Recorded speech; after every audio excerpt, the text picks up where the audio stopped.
Horas, selamat pagi saudara-saudara yang dikasihi Tuhan. Kiranya kabar baik senantiasa menyelimuti kehidupan kita dan kita senantiasa memelihara hubungan baik kepada Tuhan. Untuk itu, marilah kita mendengarkan firman Tuhan yang saya bacakan untuk kita semuanya dari kitab Yeremia pasal 30 ayat 20. Demikianlah dikatakan, anak-anak mereka akan menjadi seperti dahulu kala, dan perkumpulan mereka akan tinggal tetap di hadapanku. Aku akan menghukum semua orang yang menindas mereka. Demikianlah firman Tuhan. Adapun pesan dari firman Tuhan di pagi hari yang indah ini, yaitu mendorong kita agar kita senantiasa setia akan janji Tuhan. Saudaraku ini kasih Tuhan, kitab Yeremia, nama Yeremia berarti Allah menetapkan, Allah mengutus. Dan juga Nabi Yeremia sering itu disebut itu seorang nabi peratap yang meratapi umatnya. Dia merasa sedih karena umatnya akan menerima hukuman dari Tuhan, hukuman yang bertahun-tahun, bahkan sampai 70 tahun menjadi budak di negeri orang di Babel. Bayangkanlah itu. Tapi itu layak mereka terima karena dosa pemberontakan mereka kepada Tuhan. Meskipun demikian, nah itulah kabar baik untuk kita semuanya. Ya, meskipun umatnya menerima hukuman, tetapi tidak selamanya Tuhan itu hidup dalam kemurkaannya.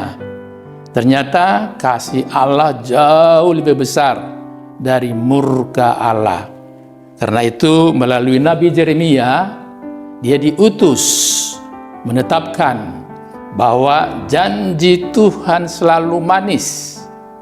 Karena itu itulah tugas Nabi Yeremia, menubuatkan firman Tuhan, suara Tuhan. Sesuai dengan janji Tuhan, kelak mereka akan kembali, dipulihkan kembali. Bagaimana kehidupan mereka yang dulu, yang selama ini kacau balau, tidak menentu, maka sesuai dengan janji Tuhan, umatnya akan menerima kabar baik, hidup baik kepada Tuhan, baik kepada sesama manusia. Karena itu janji Tuhan selalu tepat, tidak berubah. Karena itulah tugas Yeremia agar sampai kabar baik ini, sehingga umatnya senantiasa bersikap bersyukur. Demikianlah kita yang telah dibebaskan, dimerdekakan dari perbudakan dosa oleh kasih Allah yang luar besar di dalam Yesus Kristus. Kita bebas, kita merdeka untuk memuji, memuliakan nama Tuhan, bersyukur kepada Tuhan. Kenapa? Karena janjinya selalu manis, selalu tepat. Tinggal kita sekarang bagaimana? Bagaimana kita berjanji dengan Tuhan?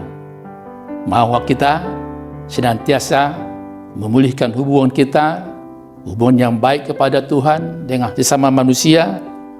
Jawabannya harus dengan iman. Tetap setia. Orang beriman artinya orang yang setia kepada Tuhan. Orang yang senantiasa dengar-dengaran akan firman Tuhan. Hasilnya di sana senang, di sini senang, di mana-mana hati kita pun senang. Tetaplah setia kepada Tuhan. Nampakkanlah itu melalui kata dan perbuatan kita, melalui sikap kita sehari-hari. Dimanapun kita melangkah, dimanapun kita berada, ingatlah janji Tuhan manis dalam kehidupan kita. Amin. Ya Allah yang kami kenal dalam Yesus Kristus, kami bersyukur karena kami memiliki Tuhan Allah yang hidup, Allah yang senantiasa memberikan janji yang tepat, yang manis, sehingga kami Tuhan boleh bersemangat, boleh kuat kembali memulihkan hubungan yang baik kepadamu dan kepada sesama kami manusia. Dengan kasih-Mu hidup kami menjadi berarti. Karena Tuhan, biarlah kemerdekaan dari Tuhan mendorong kami untuk tetap setia kepadamu, dan kami nampakkan kesetiaan kami di dalam keseharian kami. Apakah ketika di rumah, ketika di pekerjaan, atau kemanapun kami melangkah, kiranya hidup kami selalu hidup dalam janji Tuhan. Karena Tuhan, bila Roh Kudus-Mu menolong kami, agar kami tetap giat untuk berbuat yang baik kepada siapa saja. Karena itulah buah iman kami, supaya kami nampakkan iman kami melalui kata dan perbuatan kami. Engkaulah tetap di depan kami, dan kami setia sampai Engkau datang kembali. Tuhan tinggal diam dalam kami, dan kami tinggal diam dalam Engkau. Terpujilah nama-Mu kekal sampai selama-lamanya. Amin. Anugerah dari Tuhan Yesus Kristus dan kasih Allah Bapa dan persekutuan Roh Kudus menyertai kamu. Amin.